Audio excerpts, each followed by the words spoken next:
Allez, pour la première escale aujourd'hui, on s'offre une pause dans l'arrière-pays niçois, dans la région de Vence.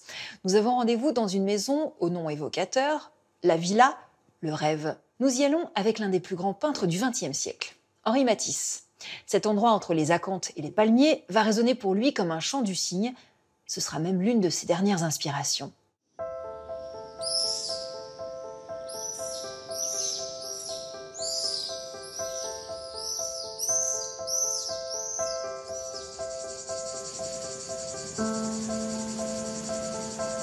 Un bleu azur profond, porté par le vert intense des reliefs vallonnés. Entre terre et mer, les couleurs vives et la lumière chaude de la Côte d'Azur sont une source intarissable d'inspiration pour de nombreux artistes. Loin des plages et de leur effervescence, dans l'arrière-pays niçois, Vence est une cité médiévale qui a traversé les siècles.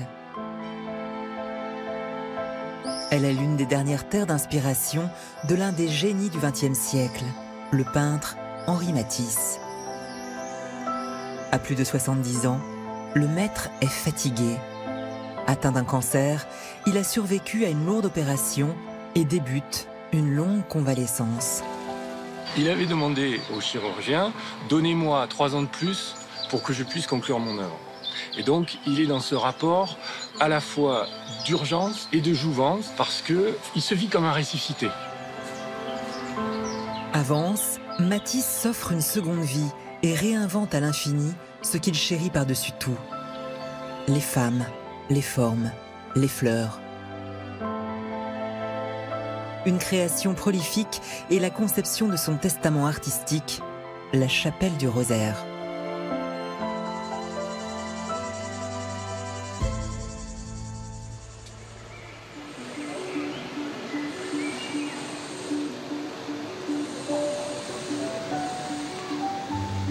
Au milieu du XXe siècle, Vence est une petite ville d'à peine 7000 habitants, encore difficile d'accès. Si Matisse arrive ici en 1943, ce n'est pas par choix. En pleine guerre, la vie sur la côte est devenue difficile et Matisse, qui vit à Nice, doit fuir au plus vite. Les Alliés vont bombarder Nice. Et Nice devient dangereuse. Il y a des morts pendant ces bombardements. Donc Matisse vient à Vence comme beaucoup de Niçois.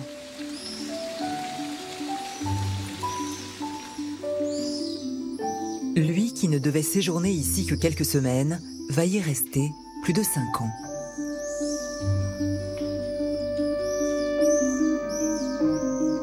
Vence a été une capitale à l'époque romaine.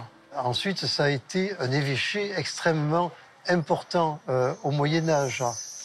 Matisse aime bien les lieux qui ont une prégnance, qui ont une histoire. Donc Matisse se sent immédiatement bien à Vence.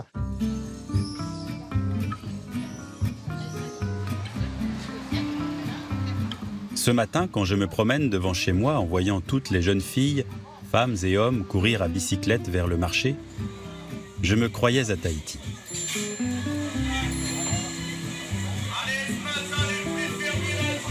Juste à côté du marché, sur la place du Grand Jardin, Matisse a ses habitudes au café La Régence, où il s'assoit en terrasse.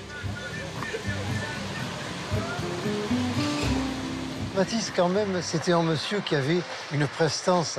Il avait 70 ans, il avait son petit sourire avec ses petites lunettes, ses jolis yeux.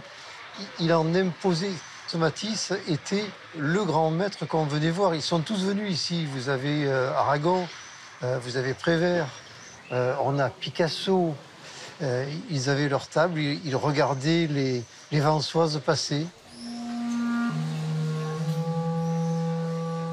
Parmi les silhouettes qui accrochent son regard, il y a Ginette Palomares. C'est la serveuse. Il a vu cette serveuse, ce n'est pas la serveuse qu'il a vue, c'est la lumière qui passe à travers les feuilles du platane qui arrive sur la peau de Ginette, ça lui plaît.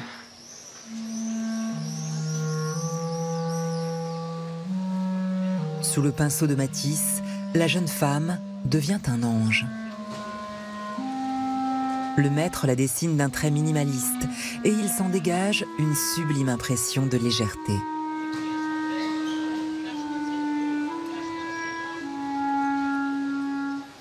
La puissance créatrice de Matisse est intacte, mais son état de santé nécessite des soins constants qui le confinent chez lui.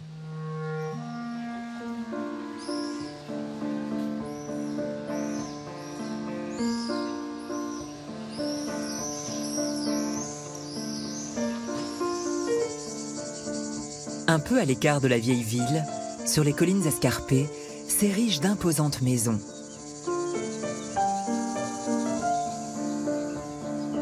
Parmi elles, cette villa au style colonial.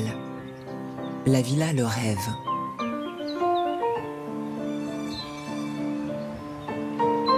Souvent alité, Matisse peine à se déplacer et ne travaille que quelques heures par jour.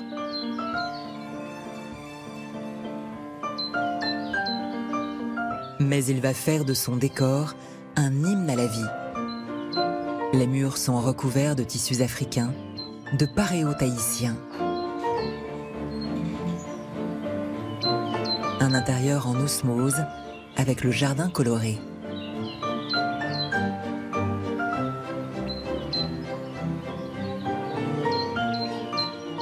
Et il a des phrases très belles dans une lettre où il dit « Tout est beau, tout est neuf, tout brille ».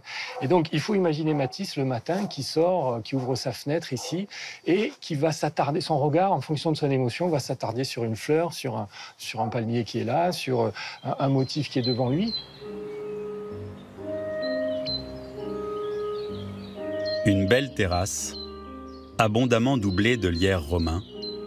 De beaux panaches de palmiers remplissent mes fenêtres. Ces palmiers, centenaires, sont encore debout face à la villa. Ils sont aujourd'hui célèbres dans le monde entier. C'est très méditerranéen, ça. Cette façon d'avoir dans certains tableaux une partie de la toile qui est gorgée de lumière et puis une autre qui va être de façon extrêmement frappante et de façon un peu radicale, plongée dans la pénombre. Et donc effectivement, il maîtrise ce jeu des contrastes, il le déploie. Et donc il est dans une sorte de rapport magique des couleurs, en fait, qui fait qu'effectivement, Matisse, de ce point de vue, est unique. Son petit paradis fleuri lui permet de voyager dans ses souvenirs.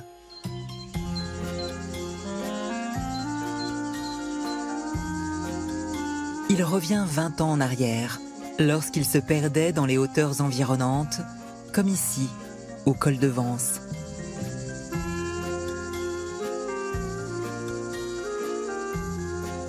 Ces collines rocheuses, on les appelle ici les Baous. La façon dont ces paysages communiquent avec l'œuvre de Matisse, je pense, elle est plus dans la rotondité des lignes, dans la volupté, dans la douceur du paysage, dans l'importance de la végétation. Elle est dans la ligne.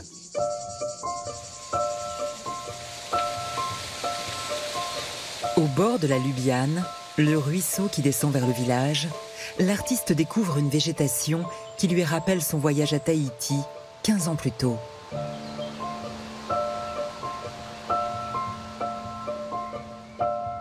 Depuis cette époque, il expérimente une nouvelle technique, le papier gouaché découpé.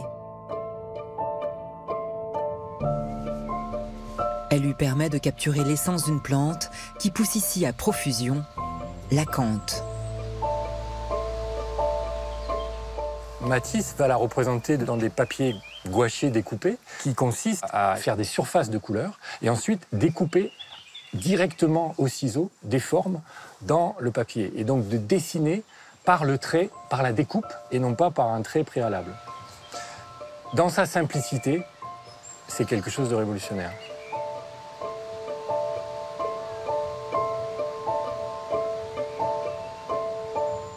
Derrière la leçon de la feuille d'acanthe, il y a l'idée sous-jacente qui est de dire autour de nous, le monde à chaque instant est un trésor. Le monde est un trésor qu'on ne sait pas voir. Il faut s'élever à la hauteur du monde qui nous est donné.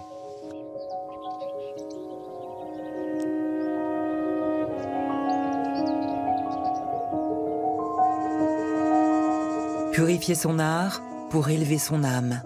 une nouvelle obsession qui va pousser le peintre, pourtant non-croyant, à dessiner une œuvre à la gloire de Dieu. À quelques encablures de la villa Le Rêve, au pied du Bahut des Blancs, voici la chapelle du Rosaire.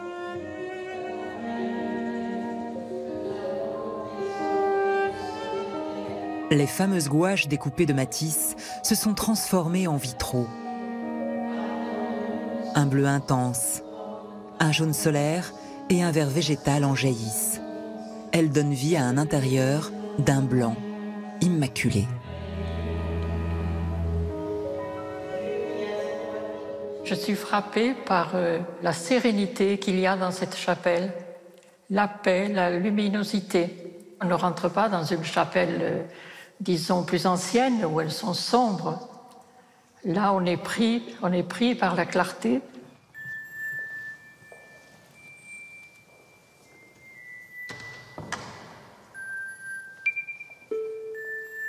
Ce chef-d'œuvre de Matisse est le fruit de retrouvailles étonnantes. Par le plus grand des hasards, l'artiste renoue à Vence avec une vieille connaissance, la sœur Jacques-Marie. Avant de rentrer dans les ordres, elle a été l'infirmière du vieux maître, puis son modèle.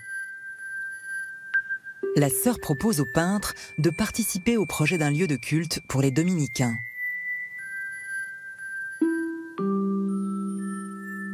Matisse se transcende dans cette expérience, au point de tout concevoir. Le tout est d'une sobriété saisissante. Comme cette céramique, où la Vierge et son enfant fusionnent en un seul trait. Pour réaliser ces grandes fresques qui sont de haute taille, eh bien Matisse n'avait pas hésité à prendre un bambou, au bout duquel il mettait ou un fusain ou un pinceau, et à bout de bras, il dessinait. Donc il fallait une force énorme pour le faire, puisqu'il y a quand même une grande distance. Il a dû travailler et répéter le geste de multiples fois. Il dit même qu'à un moment donné, il bande ses yeux pour être sûr de posséder le geste.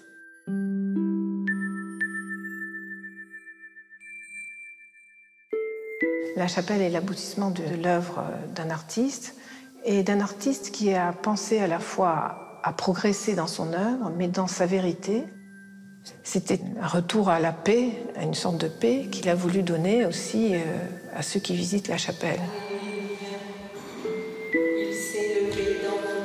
Cette œuvre m'a demandé 4 ans de travail exclusif et assidu, et elle est le résultat de toute ma vie active. Je la considère, malgré toutes ses imperfections, comme mon chef-d'œuvre.